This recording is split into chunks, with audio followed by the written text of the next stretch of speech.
महाप्रभु बड़ ठाकुर पहंडी विजय बेले जो अघटी घटला ये समस्त जो मैंने जगन्नाथ प्रेमी दल मत निर्विशेष समस्त को आघात देछि। ये घटनाटी अत्यंत गुरुत्वपूर्ण ताकू जो भाव में भिन्न भाव में बर्तमान से को केंद्र करी जो विवृत्ति प्रतिविवृत्ति दि जाऊँगी से आहरी दुखदायक।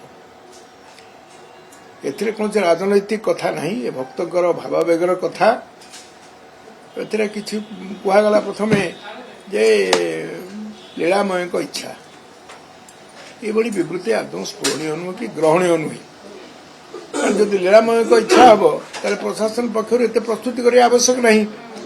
एवं जो भाव में विभिन्न स्तर में पूर्व कि सुचारू रूपे रथयात्रा हम ये संपर्क में एकाधिक मीटिंग हो सारी। द्वितीय कथा हूँ नहीं कहते कहार ना नापी चाहे ना, किंतु ये अक्षमणीय अपराध निश्चित भाव में दुखदायक घटना। कि जो मैंने अक्षमणीय अपराध कहे गत वर्षर सेवायत मैंने कहते गत वर्ष जगन्नाथ ये घटना घटी जेहेतु टेलीविजन कैमेरा देखुं कौली भाव में तले पड़ गया ठाकुर एवं गत वर्ष होता अर्थ सुधार उचित था। आहरी सतर्कता मूलक पदक्षेप न नहीं से घटनाटी को हल्का करने गत वर्ष होता है वर्ष है ये चलनीय घटना। ये जो मैंने एक कथा कहते से घटना गुरुत्व कमाइबा चाहते प्रशासन पक्षर कमिटी किंतु कमिटी ना काल विलंब न करी निर्दिष्ट समय सीमा भितर ये कमिटी ता रिपोर्ट दो और कार्यानुष्ठान हो।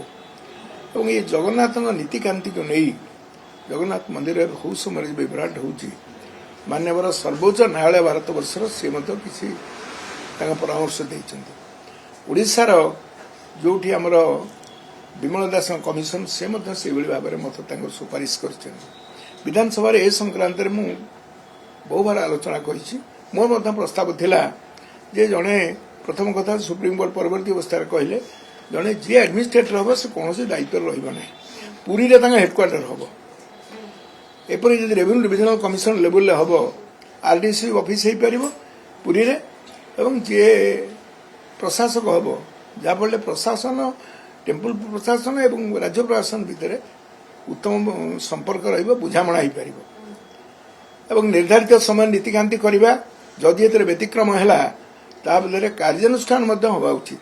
कि किसी वर्ष धरिक एभली घटना घटुची आलोचना होची कमिटी गठन होची किंतु कार्यानुष्ठान हो नहीं। आशा करूँ ये घटना अत्यंत गुरुतर होता कारण ताकू हल्का भाव में न नहीं राजनैतिक विवाद भितर को न टाणी कौ सरकार कला गत वर्ष सरकार कौन करथिला ये भितर को न आनी कोभली भाव में सुधारी हम और पुनरावृत्ति हम नहीं। गजपति कहते देखा भितर एमती घटना घटी नाला आठू अधिक गुरुत्व कथा कौन हो पारे। मोर समस्त को निवेदन जे विधानसभा जो आलोचना होता से रेकर्ड हो जो प्रस्ताव गुड़िक सर्वोच्च न्यायालय जो निर्देश एवं जो सुपारिश कर दास कमिशन विमल दास कमिशन ता संगे अन्य शंकराचार्य कौन कही अन्न गजपति कौन कहते ये समस्त को विचार कर एक ठोस निष्पत्ति नि जाऊ एवं कार्यानुष्ठान निर्दिष्ट समय सीमार हो एभली अघटन पुनरावृत्ति न हो ता प्रति आम समस्ते सतर्क रहा सजग रहा।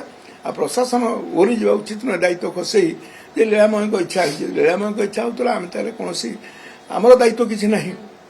ये घटनाटी सारा विश्व लोक देखुं विश्व प्रसिद्ध रथयात्रा से भाव में गुरुतर सहित सरकार तो कहते आम कर भाव में गुरुतर सहित ये कार्यान्वित हवा आवश्यक। आज्ञा जो बारंबार पूर्व रथयात्रा पूर्व बारंबार बैठक बसुला आम टीवी देखुले गणमाध्यम से खबर प्रसारित होती तेणु जो पूर्व जो बैठक बसुला से बैठक केवल लोक देखा कि जब बैठक सफल होता घटना घटना था बैठक होता बैठक की निष्पत्ति होता कि निष्पत्ति कार्यकारी हवा आवश्यक कार्यकारी हबार व्यतिक्रम हो समस्ते कथा स्वीकार करेंगे। विरोधी दल नेता बर्तमान मुख्यमंत्री को चिठी लिखले ये घटना को निंदा कले निश्चित भाव में कारण घटनाटी एभली भाव में जहाँ दल मत समस्ते समस्त आघात मर्माहत होती दुख आनी आठू अधिक कथा कौन हो पारे कौन आड़ न नवा उचित जे गत वर्ष होता से वर्ष है आम एभली एक अक्षमणीय अपराध कही से घटनाटी को पुणी राजनीतिक विवाद को न आनी घटना पुनरावृत्ति न हो से संक्रांत ठोस पदक्षेप लिया। रथयात्रा है रत्नभंडार कौन केमती रूपरेख रत्नभंडार लागି गठित कमिटी जो ये भावुँ सरकार